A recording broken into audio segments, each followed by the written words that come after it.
Yo, welcome to the Always Better Than Yesterday interview sessions. Here I have Liam McKelvie from ZeroLimbits. I connected with Liam on Facebook some months ago, and to say that this chap is inspiring is an understatement. So welcome, Liam. Well, thank you very much for having me on. I won't be able to do your story justice, so I'd love to hear from you, who you are, and just tell us a little bit about your story. Yeah, I'll go all the way back to the start.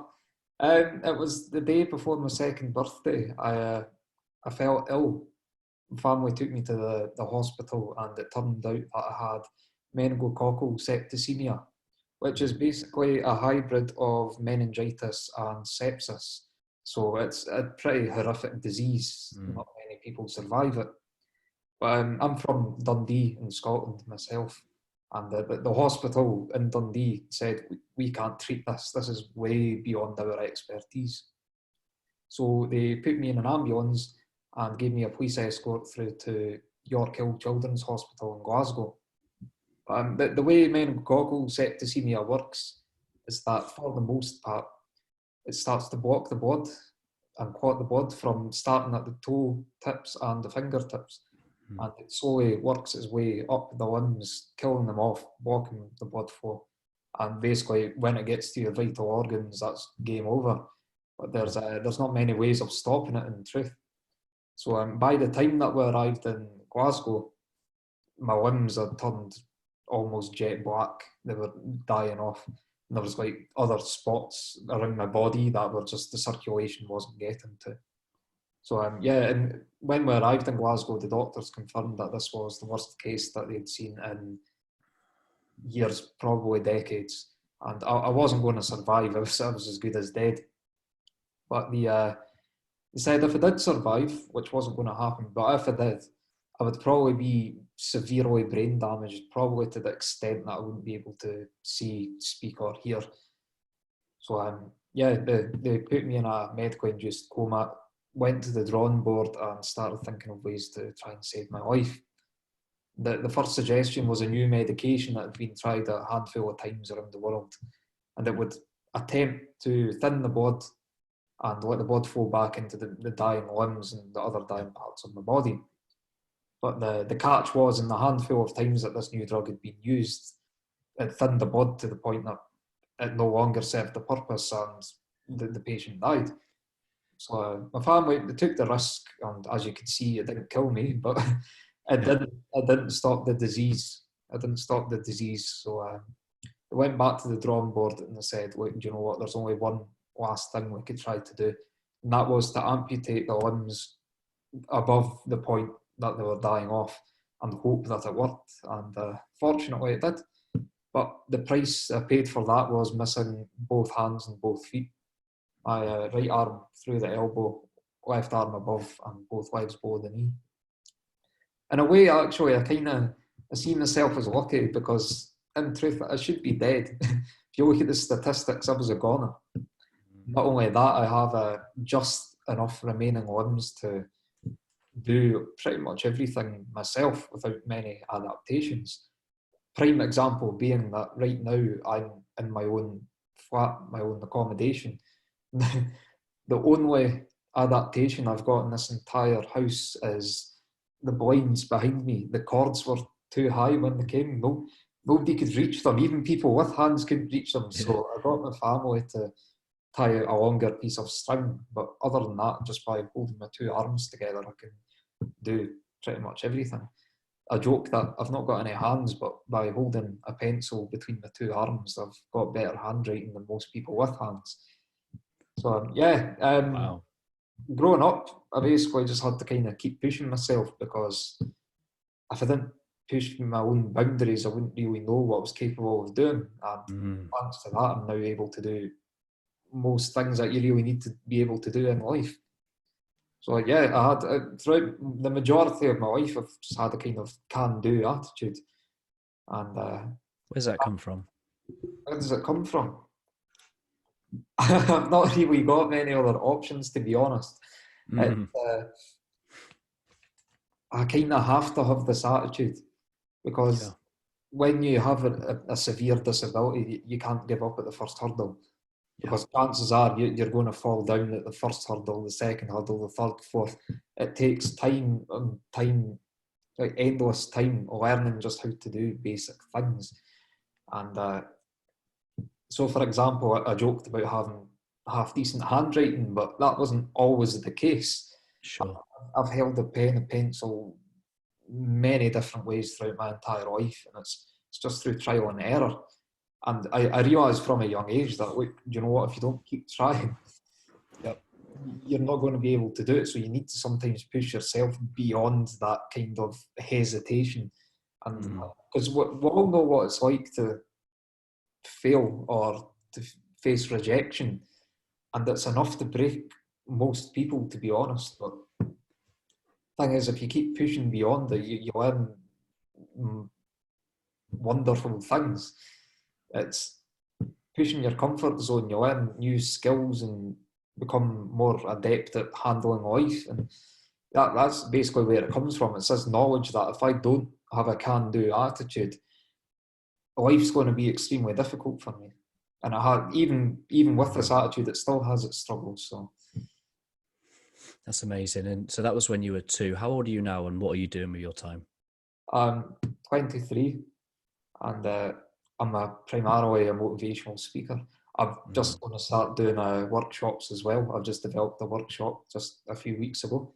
So I'm primarily a speaker doing workshops. And basically this came from, I was an architecture student. I got to the second year of university. Everything seemed to be going well. I injured my leg, ended up taking a bit of time off, and I fell behind. And it was a nightmare trying to catch up. My mental health ended up at the lowest point it's arguably ever been. And I ended up dropping out. I was unemployed for a year and a half. I hit the depths of my mental health. And it was one day I was looking for a job. And because my mindset was so destroyed at this point, the can-do attitude was gone. This is a prime example of why I need to continually have a positive mindset. The can-do attitude, it was gone. I was searching for this, that, or anything, any job, any career, just anything to get me out of unemployment. And I ended up distracted on YouTube before I searched for any jobs one day, and I seen a video about finding purpose. And it was in that video that I realised that I could use my experiences, whether they be good or bad, from my past to help other people through their toughest times. Because let's be honest, with experiences come lessons. So why do the lessons just have to be for me? So that's basically what spurred me on to become a speaker. I love that. And, purpose is something that shows up in my life. And seeing Simon Sinek's YouTube talk probably a good 5 years ago now, that set me off on a trajectory of life that I probably wouldn't have been on so quickly if I hadn't have got clear on my purpose. And I guess, what helped you really get clear on what it is that you're here to do, and being able to shift that pain in your past to purpose in your present? What shifted me from one mindset to the other, it was that one video, kind of something clicked in my head that day. That's when I realised that life doesn't have to be this miserable experience. We can all control our actions, no matter what. We can always choose how we respond to something. And instead of letting it beat you up, you can always choose to do the best you can despite your circumstances. So, from that moment forward, I've been investing quite heavily and surrounding myself with like a positive atmosphere. I listen to self-improvement audiobooks, podcasts. I watch videos of other motivational speakers online. I connect with other positive people on the likes of LinkedIn, Facebook, and such as yourself. And, that's what kind of keeps me going, is by changing my entire surroundings. It's in turn fine-tuning my head, which then benefiting me by creating a positive career and direction. To be honest, I would actually go as far to call it a purpose. I don't like calling it a career. This is kind of, it's a Yep. purpose. I want to make positive change in the world. Even if it's just a small impact, it's still a step in the right direction. When did you realize that you could use it to help others? Again, it comes back to that video. Yeah. It's strange because you always hear about these stories of like light bulb moments or one thing that changes somebody's life. And I never believed it. I thought, how could that be possible? How could you just change your life in one moment? And I'm honestly, I'm giving all credit to that video. It was Adam Leipzig. It's a TEDx video. I can't remember the exact title, but you'll find it on YouTube. And yeah, that's when I realised that, like, you know what, this pain and suffering doesn't need to be for nothing. I've had a lot. There's been a lot of pain and suffering and struggles I've had in my life through both mentally and physically. I've spent countless nights in the hospital in agony on who knows what medication. And sometimes, yeah, there was a time as a child I would wonder why me, but I always seemed to just get on with it. Mm-hmm. But yeah, I realised as well, just kind of nowadays, that sometimes in life, if you've not been given a good opportunity, I think it's Nick Vujicic's a speaker who says, if you weren't given a miracle, perhaps you can be the miracle for somebody else. And that's basically what I'm trying to do. I'm trying to say to other people that, look, you know what? Life's going to kick you between the legs time and time again, and it's never fair. You always wonder why me, but sometimes you've got to just do the best you can. And everybody is capable of living a positive life. It's in your own hands. Pardon the pun or irony. Wow, that's really powerful. And I guess with your business name, with ZeroLimbits, I guess what's the core? Amazing, love that, love that, mate. I need to get myself one of those. And I guess what is the core message that you share with people? The core message I like to send out is that I don't like to sort of dress everything up and make it all nicey. I like to be honest and say, look, if you don't take positive action in your life, chances are positive circumstances aren't just going to happen. Sometimes you need to kick yourself up the backside and say, look, I'm going to have to do something. Sometimes the motivation doesn't find you. You need to actually find it. Sometimes you need to get the ball rolling yourself, no matter how difficult it is. But no matter what your circumstances, there's always hope, there's always a chance. It's up to you to realise your own potential. It's up to you to actually take that first step beyond the start line. Because if you don't take that first step beyond the start line, you'll never reach the finish line. What's the future for ZeroLimbits? You know what? Part of me doesn't want to plan it too much. I kind of want to go with the flow and see what happens. Yeah, I get that. Yeah, I just want to try and influence as many people as possible. So I'm trying to build like a bit of an online following just to spread the message to all four corners of the map. But at the same time, I'm going to try and do as many talks as I can. So, for example, one thing I'm now considering is doing free talks for schools, just to kind of help out people at such a crucial age. Just tell them, like, before they go off to college, university, job, apprenticeship, anything like that, that, look, this is in your hands and you can do what you want. Let me serve as proof. So I'm always coming up with new ideas, new ways to take myself forward. And the thing is, as well, as I learn, it creates more things for me to talk about. Because ZeroLimbits is essentially, I call myself a motivational speaker or just a speaker, but in truth, it's like storytelling. It's kind of people don't remember facts, they remember stories. So the more my career goes on or my purpose develops, the more stories I'm going to have and the more that I can relate that back to other people and help them. So it's like an ongoing thing. So I feel, yeah, a lot of it I can't really plan at this moment in time, but I feel I'm going in the right direction. I'm moving forward, and that's a good thing. I love that. You said at the very start that you feel lucky. So someone that might be that connecting with this and going, wow, after everything that's happened in your life, and you're still able to turn that into feeling lucky. Like, what does that come from? Like, how do you turn that into a sense of gratitude for where you're at? I've seen both sides of my mental state. I've seen me now as a grateful person who's happy to be alive and take every experience for what it is.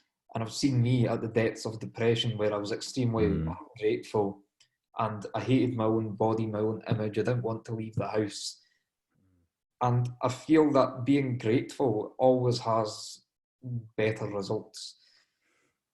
It's sometimes it's tricky. I know what it's like to be stuck in a negative mindset, and it feeds on itself. It seems to get worse, and it's tricky to break out from that. But if you can, it can be liberating, because if you have an attitude of gratefulness, being grateful, it changes your perspective on the world. You start to see things, the opportunities that you can have, the positive things that surround you in your life. Whereas if you're ungrateful, sometimes you take these things for granted. You wish for better things and you don't really accept life for what it is. And I feel that's always counterproductive. So it took a bit of training to be grateful. In truth, I didn't just wake up one morning and think, wow, it's great to be alive. It took a lot of time and effort to get myself into a positive mindset. But I can't really see myself becoming ungrateful again, because I've seen how positive an impact gratitude has on your life. Yeah. With all the learning and the environment and the inspiring people and the self-development you've put yourself through, is there anything that has really helped you? Is there any, a handful of things that have really made the biggest difference to you? The biggest difference to me, I've already brushed on this, is positive surroundings, positive people.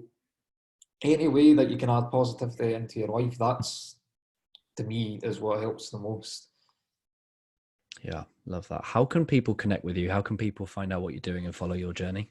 Yeah, my username on every single piece of social media. I've got Instagram, Facebook, Twitter, YouTube, the lot. But to be honest, some things I've not uploaded to yet, but I'm getting to it. I'm getting to it. It's a work in progress. Anyway, my username is ZeroLimbits with a B. Don't know if you've got the pun yet. A lot of people don't realise until like the last minute. Like, I was explaining to my wife just before I came on, and I said it's really clever because it's like a play on words, and she looked at me as if to say, "I'm not that stupid, dear." You'd be surprised in a lot of talks. A lot of people. One guy actually at the end there's a Q&A, and he was halfway through asking his question, and he paused, and he just went, "I've just got that." And this was after like a 15-minute talk of me walking back and forward on stage in front of him. Yeah. You can connect with me on all the social medias essentially. On LinkedIn, I'm under just my name, which is Liam McKelvie, and you'll get the most in-depth detail at ZeroLimbits.com. If anyone's connected with this and is wondering, they want to be more positive, they want a more positive attitude, more positive mindset, what's the first thing they should do? What's the go-to advice that you would give to help someone develop a positive mindset? Follow me. No, I was joking. Yeah. Well, you Yeah. can't want to, but again, Perspective. positive surroundings, even stuff like social media. I've got a new sort of personal Facebook account, and I've got a very limited number of people on it, and I follow pages that like other motivational speakers, motivational topics. If you're wanting to, I feel that if you want a positive mindset, the two biggest things you can do are recognize that you want to improve and then change your surroundings to encourage that. Yeah, love that. My my business is called Always Better Than Yesterday, and I'm just curious to know what that phrase "always better than yesterday" means to you. I think always better than yesterday is brilliant, to be honest, because Okay. I don't think that anybody should compare themselves to anybody else. The only person you should compare themselves to is who they were yesterday. And that basically, that will always set you on a positive path to becoming a better version of you. And yeah, just like yourself, probably, I basically, I live by that. I'm always looking to be a better version of me. So even this week, for example, I've improved tenfold on who I was last week. So if I continue at this rate for the rest of the year, who knows where I'll be. So yeah, always improve on yesterday's key advice. Amazing. Thank you for taking your time to spend it with me. And if you've connected with this on the podcast on YouTube, please make sure you go give Liam a follow, message him, and reach out to him if you need to. But thank you, Liam, for joining me, and thank you for sharing your story. I'm sure we only touched the very surface of the things that you've been through, but you, my friend, are an inspiration. Thank you so much for joining me. Thank you very much for having me on.